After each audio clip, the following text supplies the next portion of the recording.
আপনার খবরের সঙ্গী বরাক বার্তা আপডেট। সঠিক খবর, সুনির্দিষ্ট বিশ্লেষণ এবং বরাকের প্রতিটি মুহূর্তের খবর সব এক জায়গায়। বরাক বার্তা আপডেটের পক্ষ থেকে আপনাদেরকে জানাই স্বাগতম। এখনকার বিশেষ খবরগুলি হল: একজন নতুন মন্ত্রীর অন্তর্ভুক্তির মাধ্যমে আজ হিমন্ত বিশ্ব শর্মার নেতৃত্বাধীন অসম মন্ত্রিসভার সম্প্রসারণ ঘটানো হয়েছে। আজ দুপুর 11টায় গুয়াহাটির রাজভবনে এক গাম্ভীর্যপূর্ণ অনুষ্ঠানে রাজ্যপাল লক্ষ্মণ প্রসাদ আচার্য BPF দলের চরণ বড়োকে মন্ত্রিসভার মন্ত্রী হিসেবে শপথ গ্রহণ করান। শপথ গ্রহণ অনুষ্ঠানের পর মুখ্যমন্ত্রী হিমন্ত বিশ্ব শর্মা সাংবাদিকদের সঙ্গে আলাপচারিতায় বলেন, NDA বিকশিত অসমের প্রতি প্রতিশ্রুতিবদ্ধ। বড়ভূমির শান্তি, অগ্রগতি এবং সমাজের সকল শ্রেণীর সমন্বয়ের জন্য সবাই মিলেমিশে কাজ চালিয়ে যাবে। তিনি আরও জানান যে খুব শিগগিরই বিটিসির পরিষদ সদস্যদের সঙ্গে রাজ্য সরকারের বৈঠক অনুষ্ঠিত হবে। উল্লেখযোগ্য যে হাগ্রামা মহিলারী নেতৃত্বাধীন BPF দল সদ্যসমাপ্ত বিটিসি নির্বাচনে অভূতপূর্ব সাফল্য অর্জনের পর শাসনাধিষ্ঠিত NDA জোটে যোগ দেওয়ার সম্ভাবনা তৈরি হয়েছিল। পরবর্তী বিধানসভা নির্বাচনের মাত্র 6 মাসেরও কম সময় বাকি থাকায় অসম মন্ত্রিসভার আজকের এই সম্প্রসারণ রাজনৈতিকভাবে বিশেষ তাৎপর্যপূর্ণ বলে মনে করা হচ্ছে। আজ কাতি বিহু। আসামের কৃষিজীবী জনগণ আশ্বিন ও কার্তিক 2 মাসের সংযোগকালের দিনে কাতি বিহু পালন করে শস্যের সমৃদ্ধি কামনা করেন। রাজ্যের বিভিন্ন প্রান্তে আজ কাতি বিহু ঐতিহ্যবাহী রীতিনীতিতে উদযাপিত হচ্ছে। এই উপলক্ষে চোতালে তুলসী গাছের তলায় প্রদীপ জ্বালানোর পাশাপাশি ক্ষেতখামারে প্রদীপ জ্বালিয়ে সারা বছরের জন্য ফসলের ভালো ফলনের প্রার্থনা করা হয়েছে। স্থানান্তরে আকাশবাতিও জ্বালানো হয়েছে। মুখ্যমন্ত্রী হিমন্ত বিশ্ব শর্মা কাতি বিহু উপলক্ষে রাজ্যবাসীকে শুভেচ্ছা জানিয়েছেন। এক বার্তায় মুখ্যমন্ত্রী বলেন, তুলসী তলায় জ্বালানো প্রদীপ যেন সবার জীবনে সুখ সমৃদ্ধি নিয়ে আসে এবং কৃষকদের আশার ধান্যিদরা সোনালী শস্যে ভরে ওঠে, ঘরে ঘরে লক্ষ্মীর আগমন ঘটুক। রাজ্যের বিভিন্ন জেলায় কাতি বিহু পালন করা হয়েছে। গোয়ালপাড়া জেলায় কৃষকরা ফসলের ভালো ফলনের কামনায় ক্ষেতখামারে প্রদীপ জ্বালিয়েছেন। জেলা কৃষি দপ্তরের উদ্যোগে জেলাটির আগিয়ার বাপুপাড়া গ্রামে কাতি বিহু উদযাপনের পাশাপাশি বিভাগীয় প্রকল্প সংক্রান্ত সচেতনতামূলক সভা অনুষ্ঠিত হয়। কৃষি দপ্তরের উদ্যোগে রাজ্যের প্রতিটি কৃষি মহকুমায় কাতি বিহু উপলক্ষে নানা কর্মসূচি গৃহীত হয়েছে। আজ দপ্তরের উদ্যোগে প্রগতিশীল কৃষকদের সংবর্ধনা, আকাশবাতি প্রজ্বলন, সচেতনতামূলক সভা, বিভাগীয় প্রকল্প নিয়ে আলোচনা এবং কৃষি সামগ্রী ও যন্ত্রপাতি বিতরণও করা হয়েছে। কাছাড় জেলায় আবারও রোহিঙ্গা নাগরিক আটক হয়েছে। মোট 18 জন রোহিঙ্গা নাগরিককে গ্রেপ্তার করা হয়েছে। আটক ব্যক্তিদের মধ্যে পুরুষ, মহিলা এবং শিশু রয়েছে। শুক্রবার কালাইনে স্থানীয় বাসিন্দারা তাদের আটক করে পুলিশের হাতে তুলে দেয়।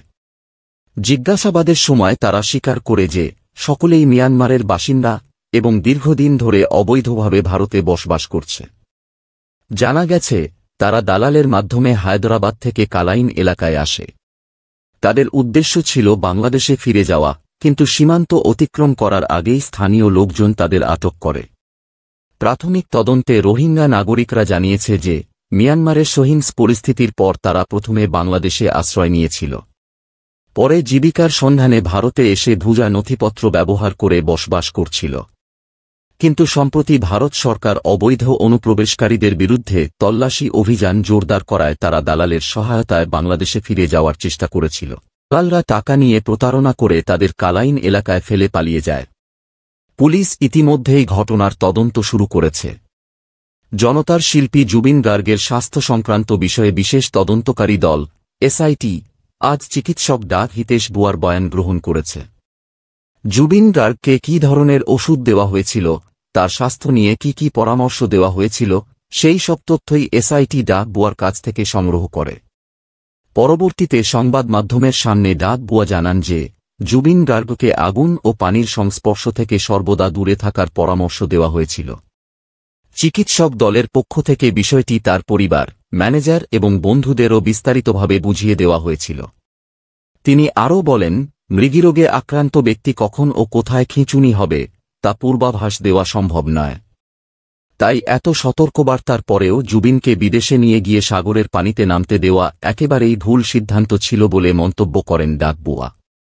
জনতার শিল্পী জুবিন গার্গের মৃত্যুর কালই 1 মাস পূর্ণ হবে। এই উপলক্ষে ডিমরিয়াবাসী জনগণ আগামীকাল সোনাপুরের কমারকুচিতে অবস্থিত জুবিন গার্গের সমাধিস্থলে নানা ধর্মীয় ও সাংস্কৃতিক কর্মসূচির আয়োজন করেছে।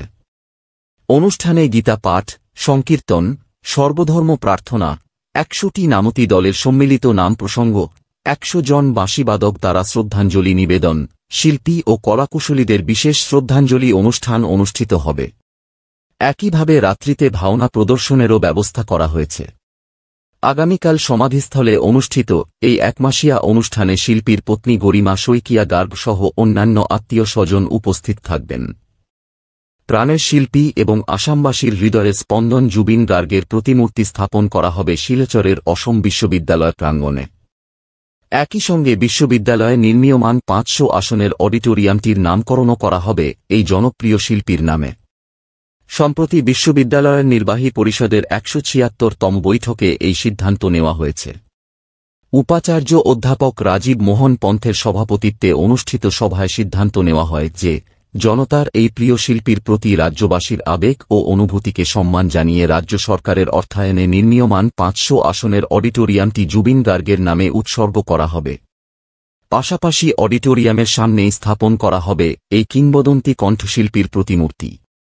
এদিকে উপাচার্য অধ্যাপক পন্থ ইতিমধ্যে মুখ্যমন্ত্রী হিমন্ত বিশ্ব শর্মার কাছে একটি পত্র পাঠিয়ে নির্মীয়মান অডিটোরিয়ামের অবশিষ্ট কাজ দ্রুত সম্পন্ন করার জন্য অতিরিক্ত অর্থ বরাদ্দের অনুরোধ জানিয়েছেন। বরাক বার্তা আপডেট দেখার জন্য ধন্যবাদ। সর্বশেষ আপডেটের জন্য সাবস্ক্রাইব করুন এবং আমাদের সঙ্গে থাকুন। ধন্যবাদ।